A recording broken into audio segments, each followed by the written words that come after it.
stunting nomor 1 di Indonesia itu NTT. Saya ini korban stunting juga loh. Di kampus saya sampai sekarang listrik belum ada. Hah? Itulah kenapa namanya NTT. Nanti Tuhan tolong. Tapi kalau Papua, pembangunannya tidak tepat sasaran. Mereka bangun jalan bukan untuk masyarakat, Tapi untuk perusahaan asing. Jayapura sampai ke Wamena, aduh ini bahaya tidak ya? sikat saja. Ada jalan dibangun dari Doyo ke Sarmi itu, sepanjang jalan isinya kelapa sawit semua. Pemerintah lebih menjamin investor ini meraup hasil sumber daya alam ini sebanyak-banyaknya dibanding masyarakat warga lokal yang mereka tuh sudah hidup berpuluh-puluh tahun dari nenek moyang mereka hidup menjaga itu tanah Pulau Komodo sampai bisa seterkenal itu sebagus.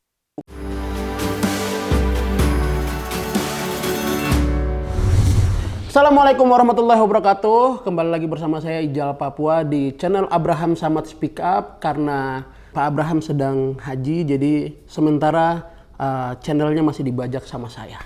Oke. Dan untuk hari ini alhamdulillah kita kedatangan bintang tamu yang sangat luar biasa. Salah satu komika dari daerah timur juga yang menginspirasi banyak anak-anak timur juga. Dan beliau sudah bersama saya di sini. Beliau ini bisa dibilang komika nasional, sudah juara stand up di mana-mana, kemudian pernah punya program di TV juga, kalau nggak salah dulu di WIT, dan sekarang bahkan beliau pernah disomasi sama orangnya sendiri, orang daerahnya sendiri. Dan alhamdulillah hari ini beliau sudah bersama kita sambut ini dia. Abang Obi Mesa. Halo Ijal, apa kabar? Alhamdulillah kakak luar biasa. Siap. Kayaknya harusnya saya yang tanya. Oh iya. Menurut kakak apa kabar? Alhamdulillah, puji Tuhan baik. Abang asli dari mana kakak? Saya asli dari NTT. Terus dari NTT bisa ke sini tuh tahun berapa ke Jakarta? Mulai merantaunya itu? Saya itu merantau tahun 2011. Sekarang sudah 12 tahun ya.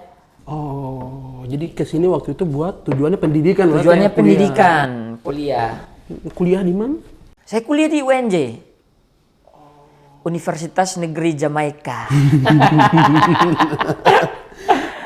Universitas Negeri Jakarta.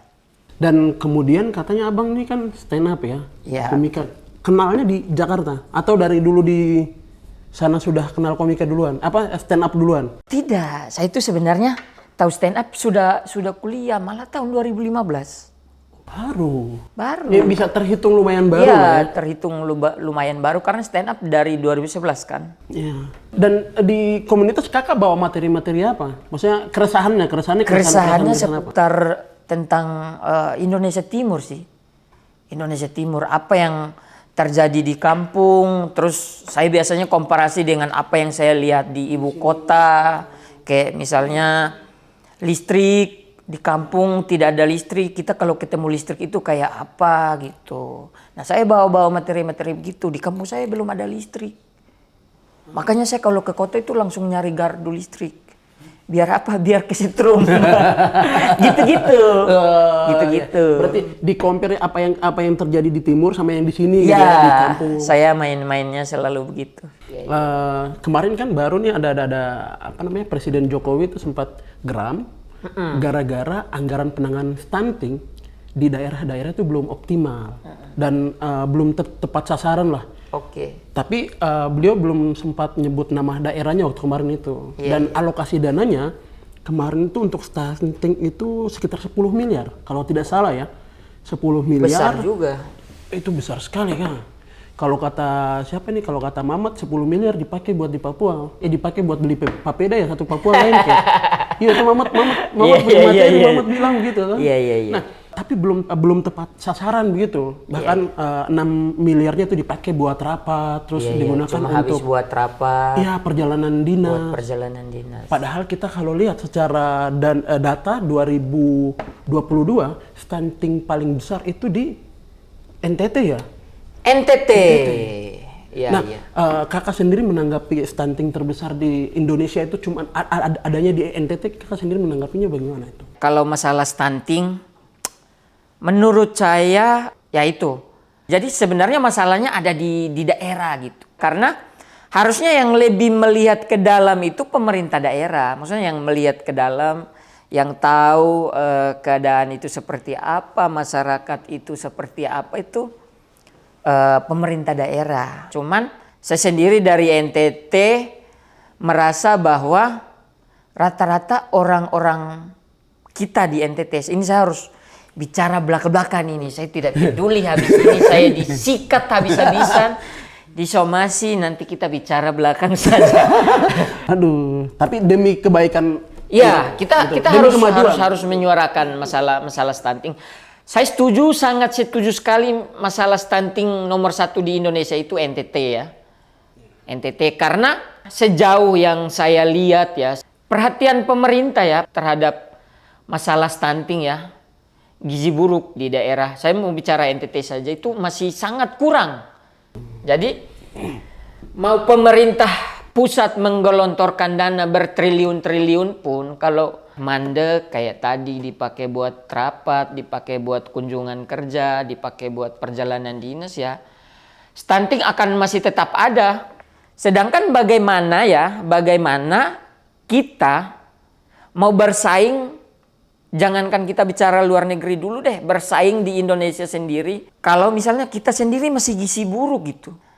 Ini harusnya balik lagi ke kesadaran sih. Kesadaran pemerintah daerahnya. Kau anak daerah, dipilih oleh rakyatmu sendiri, kau mau melayani rakyat ini dengan tulus atau tidak gitu. Kalau misalnya kau naik cuman untuk kepentingan pribadi, kepentingan partai, kepentingan tetek bengek yang lain-lain ya sudah. Mau sampai kapanpun NTT akan tetap stunting. Kalau tidak diberesin. Kalau tidak dibereskan. Kalau datang cuman buat keluarganya aja, iya, buat visi misi dirinya sendiri. Iya, walaupun tidak. Mungkin tidak semua calon ya, maksudnya tidak semua orang seperti itu, tapi yang selama ini terjadi ya seperti itu. Orang naik, ya setelah dia naik ya dilipat tangan, dia menikmati apa fasilitas yang dia dapat, dia bisa kemana aja ya dia mau ngelakuin apa aja terserah dia, kebijakan di tangan dia mau lakukan itu atau tidak ya terserah dia. Nanti 5 tahun dia turun, siapa yang mau tagih? Tidak ada. Tapi ada masyarakat ada bersuara nggak masalah ini? Oh ini sebenarnya banyak banget. Nah masalahnya biasanya kita habis begitu langsung disomasi. Oh termasuk kayak kasus abang dulu. Ya begitu kira-kira. Yang ngekomplain masalah dana desa ya? Ya saya pernah komplain masalah dana desa tiap tahun 1M. Tapi pembangunan di desa tidak ada. Stunting masih tinggi. Kemiskinan masih tinggi. Ketiga di Indonesia. Saya ini korban stunting juga loh. Ciri-ciri stunting itu kan orang yang kelihatan lebih mudah dibanding orang seumurannya. Tapi ya mau bagaimana orang apa ya? Kita tuh sudah capek sekali bicara soal masalah-masalah NTT itu masalahnya kompleks sekali. Kompleks. Orang-orang di sana, pemerintah di sana, walaupun ya ada pemerintah yang maksudnya tidak semua, tapi orang-orang yang kalau dia sudah naik di atas tuh malas untuk melihat ke bawah. Kau kalau ke NTT badan kau sakit dengan jalan. Jangankan kau bicara stunting dulu, jalan ke desa saja kau badan sakit. Karena fasilitas accessibility ya. Aksesnya nggak ada. Di kampung saya sampai sekarang listrik belum ada. Hah? Listrik belum ada. Pantas sampai sekarang masih gelap. Masih gelap. Iya. Betul-betul belum ada. Betul-betul belum ada. Padahal itu di perbatasan kan? Perbatasan. Ini kan perbatasan. Dekat-dekat Timur perbatasan Timur Leste. Berarti sebelah terang, sebelah gelap terang, gitu? sebelah gelap. Ini serius? Serius. Berarti kakak ke Jakarta tuh cari tempat listrik aja? Jadi memang saya merasa bahwa kita kalau ketika sudah punya jabatan harus main-main lah. Kita di sana itu tidak pernah melihat kayak sekali-sekali pemerintah turun ke desa itu tidak ada. Bahkan kantor desanya saya itu jadi tempat kayak sudah kandang sapi. Karena Saya waktu pulang ke kampung tahun 2019, pas hujan, saya lewat kantor desa yang isi sapi semua. Sapi pada neduh. Di situ, Di kantor situ, desa. di kantor desa, persis emperan kantor desa. Ini orang-orang staf-staf kantornya Ya cuman strukturalnya aja yang ada, kerjanya tidak ada. yang di papan gitu, ini Iya. kepala desanya ini, sekretarisnya ini. Tidak ada. Aduh, pemerintah pusat tahu tidak kira-kira? Mereka tidak tahu, sumpah demi Tuhan, mereka tidak tahu. Mereka tidak tahu, jadi itulah masalahnya. Tapi masyarakat diam saja atau sudah Masyarakat sudah gerah. Karena kita di kampung itu sistemnya kan pemilihan kepala desanya. Ketua kampung, ketua adat. Yang gitu-gitu. tunjuk. Jadi masyarakat mau bicara apa? karena sudah ditunjuk langsung sama Ya, ada. karena sudah, ya. Walaupun dipilih juga pemilihannya formalitas. Kenapa? Kenapa di bawah-bawahnya? Ini hal yang paling kecil. Kenapa di bawah-bawahnya semacam kepala desa, kantor desa seperti itu? Karena di atasnya tidak turun. Kalau di atasnya turun, mereka datang, ini kenapa kantor desa sapi semua? Saya kesini mau ketemu orang, bukan mau ketemu sapi paron ini. Begitu kan? Itu bukti bahwa memang pemerintah di atas tutup mata. Tutup mata. Nah, saya bicara begitu, keluarga saya diintimidasi. Yang waktu kemarin itu. Ya, saya di DM, di Instagram, Facebook, nomor telepon, ditelepon. Disadap. Buat apa kau bicara-bicara begitu? Kau tidak tahu tentang kampung katanya. Kasihan, padahal kita datang Padahal ke saya sini buat- peduli, itu kampung saya begitu. Ya, kita menyuarakan adalah bentuk kepedulian kita sebenarnya Iya. kan. Bentuk sayangnya kita lah ke tempatnya kita. Karena kalau bukan kita yang menyampaikan Iya, itu mau siapa? Makanya saya yakin ini mudah-mudahan harapan saya, mudah-mudahan ada satu orang NTT yang jujur, yang mau bekerja dengan tulus, yang mau memperbaiki kampungnya, yang mau memperhatikan daerahnya. Jangan seperti yang sudah-sudah, kita capek sekali. Saya pengen gitu kayak infrastruktur dibangun, jalan-jalan ke desa. SDM-nya juga dibangun. Iya, SDM-nya juga dibangun. Biar apa? Biar mobilitas ekonomi juga bisa berjalan. Gitu. Karena masyarakat di kampung itu kayak misalkan dia ambil hasil panen, hasil alam, sayur, apa, ubi, kelapa, apa. Dia mau jual ke kota juga. Ya, kalau tidak ada kendaraan buat atau akses buat ke sana Kendaraan juga. ada, tapi karena jalan rusak apa segala macam mahal. Orang kampung kan tidak otak-otak seperti kita yang mau ya udah tidak apa-apa, tidak. Mereka kalau tidak ada fasilitas ya mereka ya sudah. Ya, kalau orang Sunda bilang ya wayah nawe. Iya, begitu. Ya, begitu aja udah gitu. Gitu aja udah. Kasihan. Makanya itu yang menurut saya harus ada satu anak muda NTT yang bisa mau bekerja dengan tulus, mau memperbaiki daerahnya, dan ya saya punya niat sekali tapi Itu harapan abang. ya harapan makanya abang. sekarang saya lagi cari-cari cara, lagi belajar mau masuk partai politik.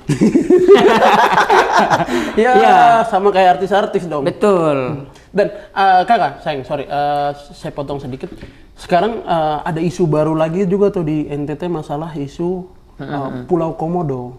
Iya. Yang kemarin sempat 3 kali pemindahan buat pencarian mata pencarian si warga lokalnya. Yang tadinya dulunya mereka cari makanan di darat, cari kehidupan di darat, cuman karena ada perintah langsung Pulau Komodo ini dijadiin buat wisata ditunjuk langsung dari UNESCO untuk jadi wisata dunia.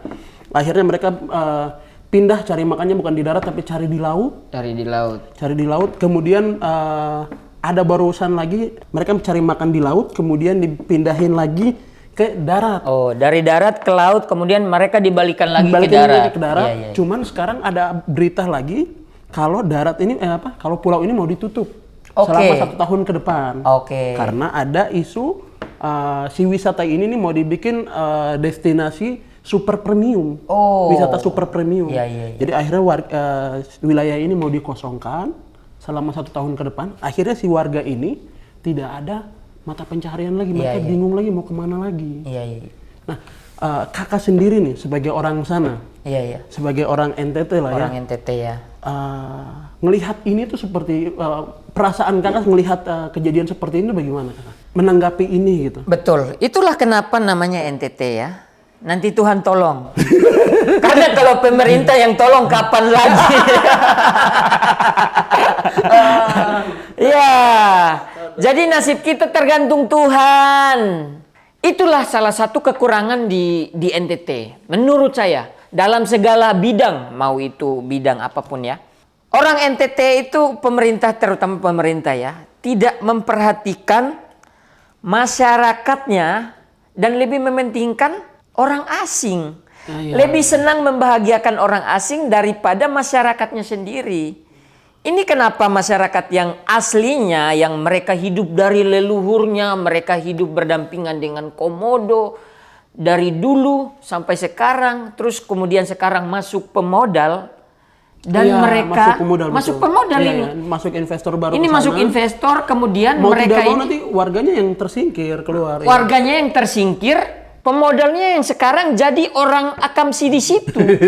Nah ini yang pemikiran yang sangat terbalik, makanya kenapa sebelum awal-awal ini tuh kan ada wacana karena ini mau jadi wisata premier, jadi harganya sempat naik kan, mau jadi 3 juta lebih, kan masyarakat akhirnya banyak protes, akhirnya sekarang turun lagi jadi 350.000 kalau saya tidak salah.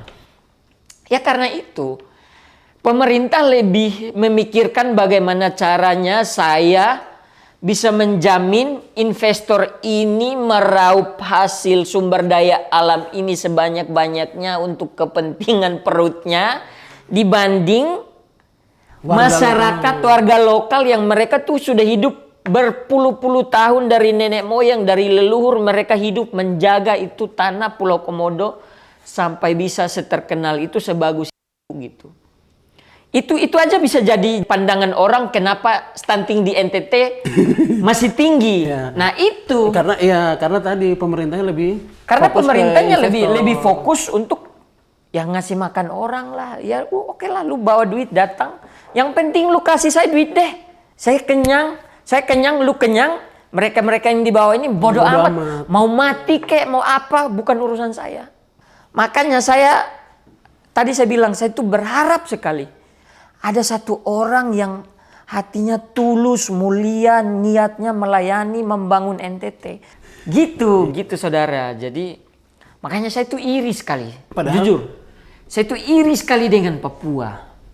Kenapa? Saya itu iri dengan Papua karena menurut saya Papua, saya tidak tahu apa yang saudara rasakan ya, tapi menurut saya Papua itu lebih bagus ya secara bagaimana orang-orang Papua punya perhatian dalam hal kayak pembangunan, penataan kota, pariwisata.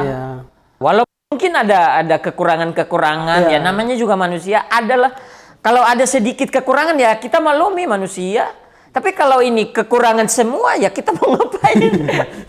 Tapi kalau Papua pembangunan oke. Cuman menurut saya pembangunannya tidak tepat sasaran. Karena orang anggaplah misal pembangunan jalan di daerah-daerah di Papua, misal Jayapura atau Wamena. Kita orang asli sana itu memang dari dulu jalan kaki.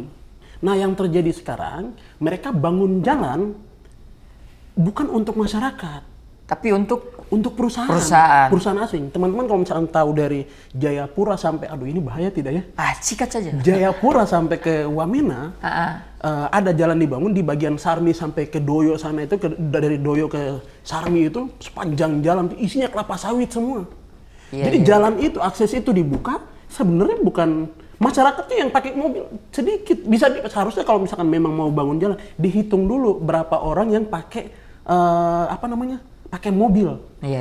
Yang pakai mobil, di orang warga lokalnya pakai mobil berapa, pakai motor berapa. Jangan sampai kita bikin jalan tapi kita tidak tahu warga lokalnya tuh pakai mobilnya berapa. Yang terjadinya malah akses buat perusahaan kelapa sawit masuk. Kelapa sawit di Papua sekarang, ya Allah, ampun, banyak sekali. Tapi itu mensejahterakan masyarakat di sekitar gak dengan kehadiran perusahaan kelapa sawit?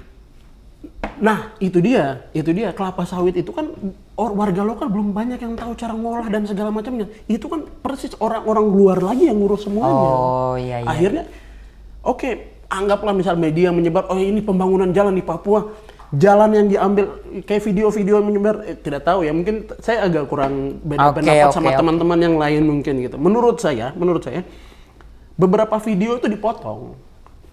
Jalan yang rusak diambil mungkin di pedalaman Wamena atau pedalaman mana, kemudian potongan video di akhirnya jalan sudah dibagusin dipindahin ke Kota Jayapura, di jembatan Merah, Ring Road, dibilang oh jalan sekarang sudah bagus begini.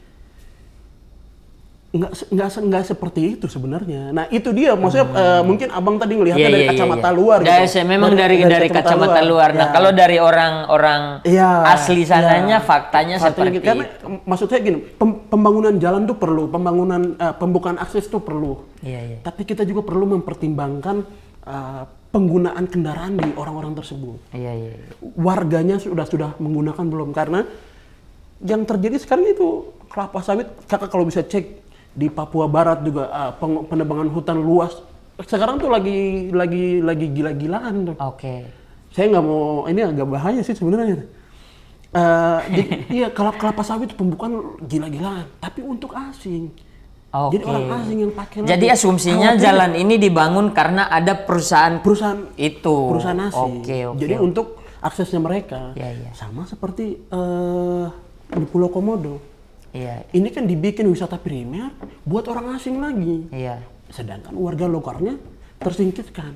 Padahal wisata itu dibuat untuk mensejahterakan rakyat, ya nggak sih? Mensejahterakan warga lokal. Harusnya gimana caranya bikin Pulau Komodo ada nih, bagus wisatanya sudah ditetapkan UNESCO nih, wisata dunia nih. Warga kita tinggal kerjasama sama masyarakat. Gimana caranya masyarakatnya berkembang, masyarakatnya naik. Wisatanya juga rame. Betul. Ini yang dibikin sekarang malah investornya masuk, orang lokalnya malah disingkirkan. Kalau bahasa kasarnya. Kan konsepnya orang berwisata itu karena mencari kebahagiaan kan. Orang datang mencari kebahagiaan, sedangkan warga lokal kesusahan. Itulah konsep yang kita orang-orang Indonesia Timur. Jadi makanya saya bagaimana ya masalah stunting, Tuhan tolong, ini kayaknya sampai tahun 2100 tidak selesai kalau tidak ada orang yang berani tidak ada orang yang berani dan punya hati yang tulus untuk benar-benar saya tidak cari uang di sini, saya mau melayani. Karena selama ini yang kita lihat kesimpulan kita, asumsi kita, kau naik hanya untuk cari uang dengan kau melakukan berbagai macam cara begitu. Kampung saya, maksudnya daerah saya tuh terutama di kabupaten yang naik orang-orang kampung, orang-orang yang memang dulu sekolah pakai sendal, ada yang sekolah jalan kaki, tidak pakai alas kaki sama sekali. Cuma pakai seragam saya, baru jalan berapa kilo jauh, jalan kaki rusak. Berapa kilo jauh. Nah orang-orang itu harusnya ketika mereka naik, menyuarakan itu. Maksudnya mereka sudah naik, misalnya jadi bupati. Ya dia punya kebijakan dong untuk saya mau bangun kampung saya mau bagusin jalan, saya mau bikin ini, UMKM saya mau majukan. Itu kalau begitu kan perputaran ekonomi makin bagus di bawah ya. Tidak, mereka tidak akan memikirkan itu. Mereka tidak sama sekali memikirkan itu. Yang mereka pikirkan adalah perutnya. Bukan belum, banyak yang sudah turun dan tetap dia kaya, perutnya kenyang, masyarakat bodoh amat. Nah, abang kan dari komika juga. Maksudnya dari tadi kan ngomongin masalah pemimpin. Sekarang nih 2024. Mau ada pemilu nih bentar lagi. Bentar lagi kan. Nah, harapan abang kira-kira pemilu ini, pemimpin ini, orangnya yang maju tuh harusnya seperti apa? Orang-orang yang maju tuh harusnya seperti apa? Calon-calonnya. Kita bicara lingkup di NTT dulu aja deh. Orang yang maju mau siapapun itu menurut saya kau backgroundnya apa, dari partai apa, balik lagi ke motivasinya. Motivasinya kau ikut mencalonkan diri atas dasar keresahan dasar apa? Kau mau nyari duit kah? Kita belak-belakan aja. Kau mau nyari duit atau mau melayani? Udah. Kalau mau nyari duit? Kalau mau nyari duit ya lanjutkan. Karena tidak ada yang bisa menahan kan? Iya, betul. Tidak ada yang bisa menahan.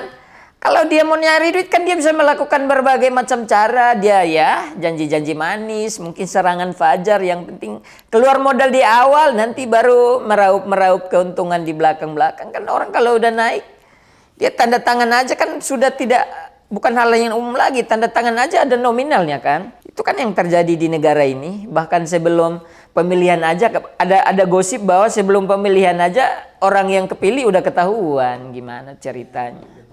Berarti bisa jadi keresahan juga dong masalah yang kemarin, yang di NTT kemarin yang kita sempat alami masalah apa namanya, tes kejujuran tuh? Ya, tes kejujuran orang NTT ya. Abang ikuti berita itu? Saya ikut menanggapi apa namanya, menanggapi video viral dari saudara kita Richard Theodore itu yang itu gimana sih kejadiannya kemana? jadi kejadiannya setelah kita sudah ini kita agak maju sedikit. Kita nih sudah ketemu Richard ya. Oh, sudah. Oh, ya. Saya pribadi sudah ketemu Richard secara langsung, kita tanya, ternyata memang dia itu di-hire sama salah satu yayasan yang bergerak dalam bidang kemanusiaan, bidang sosial gitu ya. Di-hire buat bikin video itu atau? Bukan. Bukan. Atau apa? Jadi sebenarnya ada salah satu yayasan namanya Cakra Apa Responsif. Mereka ini yayasan yang bergerak sudah 2 tahun semenjak badai Seroja di Flores. Karena sekolah-sekolah di Flores itu hancur, mereka tergeraklah hatinya untuk bantu bangun sekolah. Niatnya memang baik. Mulia ya ini orang ini. Ya, tujuannya mereka meng-hire si Richard karena memang dia influencer kan, followers, pengikutnya banyak. Tujuannya adalah untuk menginfluence orang, untuk ngasih tahu ke khalayak ramai bahwa ini ada loh anak-anak muda yang bergerak, yang punya hati untuk bikin sekolah untuk adik-adik kita yang ada di Larantuka, di Adonara, di Lembata. Ayo dong donasi gitu. Nah dia diajak, tujuannya memang itu. Cuman sebatas itu. Jadi kayak BA-nya lah ya, brand ambassador-nya. Ya, brand ambassador. Tapi buat nge-publik. Bukan brand ambassador juga, karena sebelum Richard banyak influencer yang diajak juga. Jadi Richard bukan influencer pertama. Cuman memang video itu dari pengakuan Richard, video itu dibikin tanpa sengaja, memang secara spontanitas. Mungkin kalau memang betul, mungkin memang dia mau ngikutin trennya sosial media yang sekarang. Kayak tes-tes kejujuran kan, orang suka kasih jatuh uang, terus dia tiba-tiba, tapi kamera sudah siap, dia kasih jatuh uang, orang ambil tidak gitu. Ya kita namanya manusia, ya manusiawi lah. Orang kalau lihat uang, saya saja lihat uang 500 perak saya ambil. Apalagi 100.000 gitu. Maksudnya kan kita manusiawi ya, tapi akhirnya konten itu memicu orang pada marah, orang NTT. Kenapa marahnya? Pada marah karena memang di dalam konten itu ceritanya mereka memang dari pulau mau pulang ke Labuan Bajo untuk naik pesawat. Oh sudah beres kegiatan. Sudah beres kegiatan mau pulang nih. Mereka mampirlah di warungnya si bapak ini. Mungkin beli minuman, beli rokok, beli apa. Ketinggalan lah handphone dia. Versinya dia ketinggalan lah handphone dia, memang mereka tidak sengaja. Terus mereka sudah naik perahu. Naik perahu sudah 200-300 meter di tengah laut. Baru keingat, oh HP Richard ketinggalan. Putar balik. Putar baliklah mereka mau ambil HP-nya. Tapi sebelum ambil HP-nya, dikontenin sama temannya. Oh iseng lah ya, bikin video iseng. Isengnya sebenarnya tidak masalah.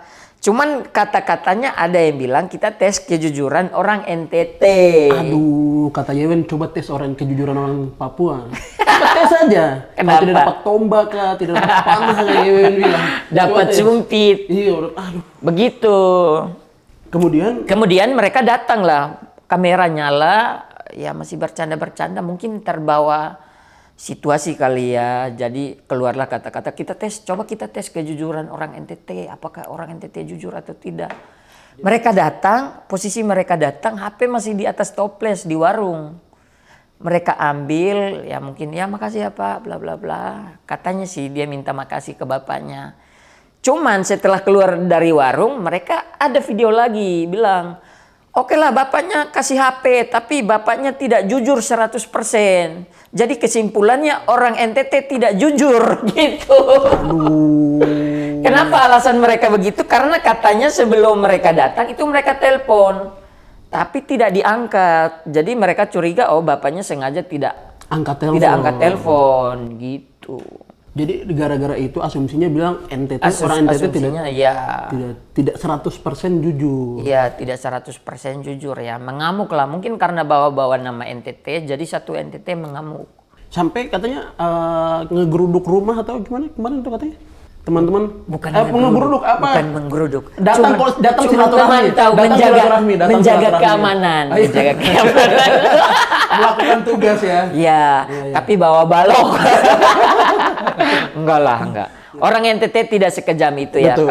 Kalau mungkin zaman-zaman dulu kali ya, tapi kalau sekarang tuh lebih ke tabayun kalau orang Islam bilang konfirmasi. Ya, lebih ke mengedepankan mendingan kita selesaikan baik-baik itu. Toh juga dia juga manusia, bisa membuat kesalahan, kita pun juga manusia, suatu saat kesalahan gitu. Akhirnya kemarin ketemu langsung ya, mediasi langsung. Iya, jadi Richard itu, bukan Richard yang menginisiasi ya, tapi pihak yayasan ini yang menginisiasi harus ada pertemuan untuk diselesaikan secara baik-baik karena ini berdampak ke pembangunan sekolah yang mereka mau bangun itu.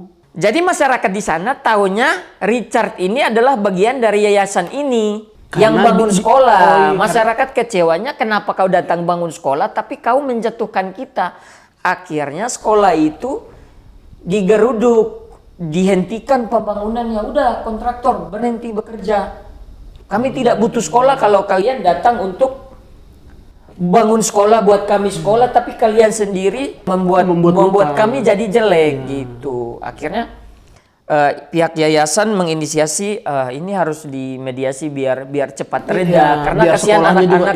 Iya, karena kalau ini panjang kan anak-anak pembangunan sekolah jadi lama, anak-anak juga. Dan bisa jadi orang jadi trust issue juga ke yayasan juga. Betul. Kesannya karena betul.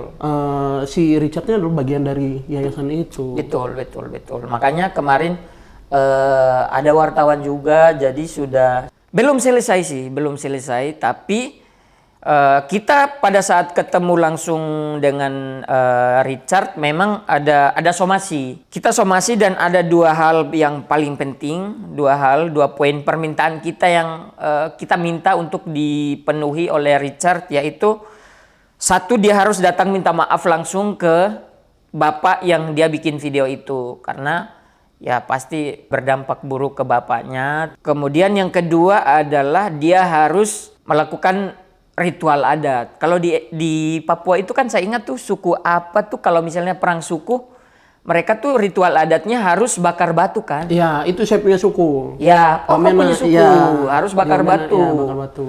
Ya, nah ini kalau Richard ini ritual adatnya kita bakar Richardnya. Tidak dong. Bercanda. Ritual adat itu seperti apa tadi? Nah, ritual adatnya ini belum diputuskan nanti seperti apa karena itu urusannya ketua-ketua kita, pemangku adat. Ya, pemangku adatnya. Saya sendiri belum ada keputusan mau seperti apa, mau ritual adat mana, tapi kemungkinan sih ritual adat Adonara ya. Biasa kayak siraman-siraman gitu-gitu ya. Ya, berarti dia harus nanggung semua biayanya juga. Nah, berarti itu ya. wajib. Dia harus balik juga ke NTT minta maaf langsung. Harus balik Tapi ke NTT dengan dia minta maaf langsung ke bapaknya, dengan dia ikuti acara adat itu mengobati teman-teman yang sudah merasa tersinggung atau tersakiti nggak tuh kira-kira? Harusnya mengobati ya. Harusnya mengobati karena apa ya? Kalau dia sudah punya niat untuk itu saja menurut saya sudah cukup. Oh. Karena kita tidak punya hak untuk menghakimi orang sedalam apapun. Selagi kita juga masih sering melakukan kesalahan-kesalahan gitu. Jadi menurut saya itu sudah lebih dari cukup malah kalau sampai dia, dan bahkan dia sendiri pun sudah menyetujui dua permintaan itu dan akan segera dilakukan. Tapi waktu kemarin mediasi itu tidak terjadi apa-apa kan? Oh, Maksudnya tidak. Tidak ada kontak fisik atau Jujur apa ya, macam, ya. ini jawaban jujur, tidak ada jawaban diplomatis. Banyak yang datang, banyak yang mengamuk. Oh iya. Banyak yang mengamuk mau pukul dia, ada. Tapi ketua-ketua kita, Forum Pemuda NTT bilang, mereka justru orang tua yang justru menahan anak-anak muda yang masih naik darah yang ini karena banyak anak yang marah yang sampai saya pas mau pulang itu Richard sampai dimasukkan ditaruh satu ruang yang tertutup dan dijaga sama ketua-ketua, maksudnya tetua-tetua kita yang jaga pintu, tidak boleh sentuh dia, tidak boleh sentuh anak ini, dia sudah datang ke sini saja sudah bagus, itu maksudnya dia tahu dia salah. Dia datang, dia mau memperbaiki, entah itu nanti caranya dengan apa, dengan seperti yang kita minta, dia harus datang ke sana, dia harus melakukan ritual adat. Itu sudah cukup. Buat apa kau pukul dia? Buat apa kau bikin sesuatu yang harus bikin kekerasan untuk memuaskan apa yang hasrat yang kau rasakan? Malah jadinya konflik baru lagi. Ya, malah jadi kasus baru lagi kan. Dan malah padahal ini ya, masalah kasus ini tuh menurut saya yang kan semuanya, hampir semua orang komplain masalah ini. Kita di timur banyak banget yang komplain.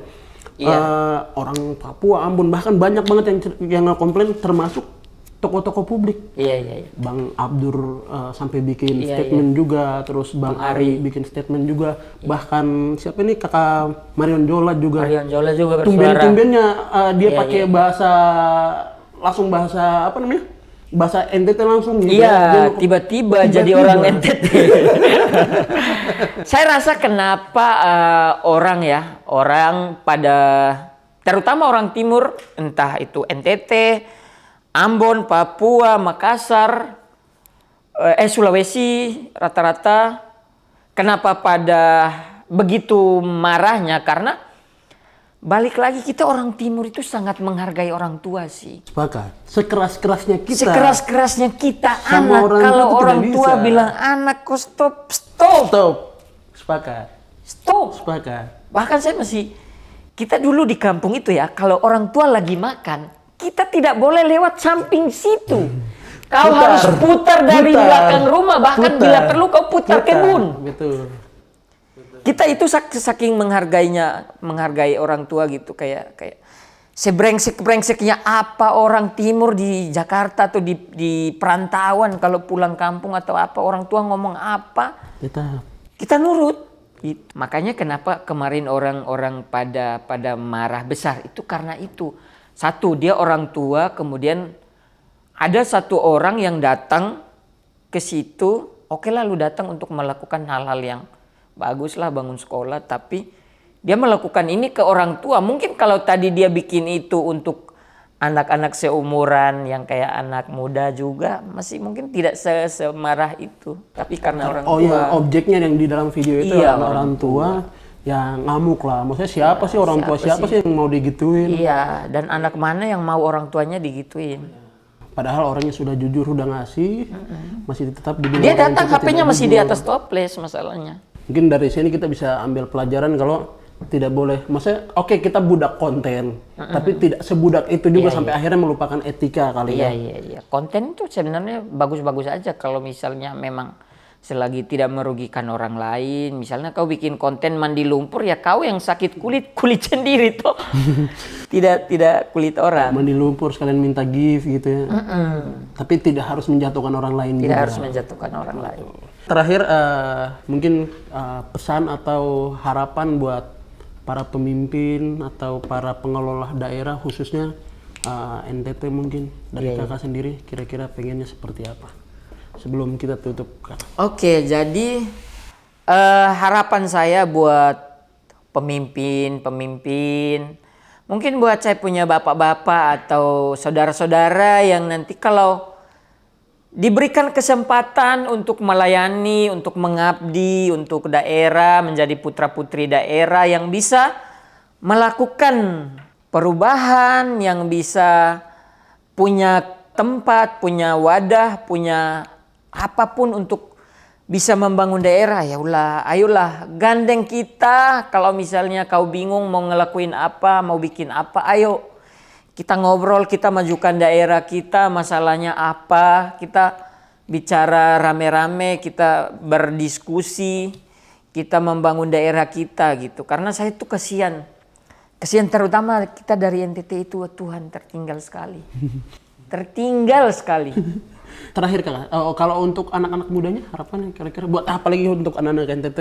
Nah ini yang saya mau, saya dan teman-teman di sini tuh lagi gerakan adalah kita anak-anak muda sekarang jangan tinggal diam, harus sebagai pengawasnya mereka gitu. Jadi kalau misalnya kita lihat ada yang tidak beres, ayo kita suarakan, jangan diam, karena kalau kita diam ya mereka tidak akan merasa terganggu. Harus kita ganggu terus dengan apa? Menyuarakan, dengan bersuara, dengan keluar kemana-kemana. Ketika mereka mulai terusik akan mulai tidak nyaman. Akhirnya mereka walaupun dia dengan terpaksa melakukan satu kegiatan, satu program apapun itu, entah pembangunan atau apa, itu kan setidaknya dari situ keterpaksaan itu ada satu dampak yang bisa kita nikmati nanti. Jadi teman-teman, buat teman-teman dimanapun berada, sudah perbincangan panjang kita sama Kakak Obi Mesak. Banyak sekali pesan yang dia sampaikan, khususnya buat pemerintah setempat. Jadi tolong ini bisa jadi masukan, tolong ini bisa jadi kritikan, tolong ini bisa jadi saran. Jangan malah disomasi balik, disomasi kedua kali, tolong. Ini bentuk curahan hati, bentuk rasa sayangnya kita, Kakak Obi terhadap pemerintah setempat. Kita speak up ini untuk kepentingan kita bersama semua. Dan terima kasih banyak, kita sudah di penghujung acara. Sampai bertemu lagi di Abraham Samad Speak Up di episode-episode berikutnya. Jangan lupa di like yang banyak, di share yang banyak, dan di subscribe yang banyak. Sekian, sampai bertemu di episode berikutnya. Terima kasih. Assalamualaikum warahmatullahi wabarakatuh.